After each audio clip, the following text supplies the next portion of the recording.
Po, pa kokën e vetë.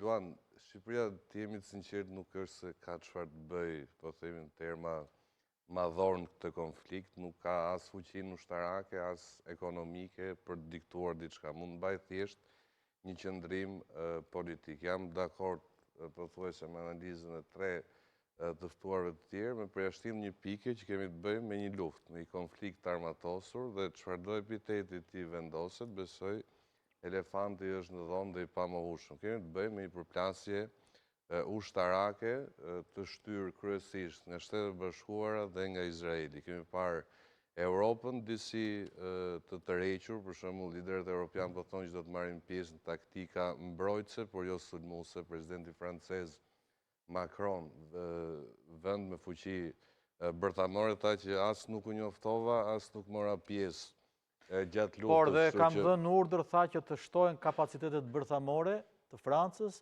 dhe ne nuk do t'i informojmë më se sa prodhojmë dhe se sa kemi. Okej, është një qëndrim i veti, po kur marrim parasysh Macronin që nuk informohet, paramendo ku hyn Shqipëria në të gjithë të. Shqipëria në muajt e fundit ka patur një deviancë të kursit që vetë kryeministri Rama ka folur, pra që ne jemi vazhdimisht, thoshte Rama, me krenarin 100% të unifikuar në politikën e jashtme të Bashkimit Evropian, që me bordin e paqes dhe nuk është më e njëjta gjë. Nuk është më e njëjta gjë.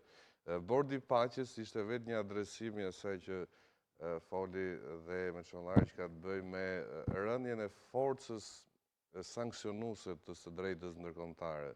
Luan, pra shihet si një institucion burokratik, edhe nëse do të shpallësh OKB-n. Po, për OKB-n.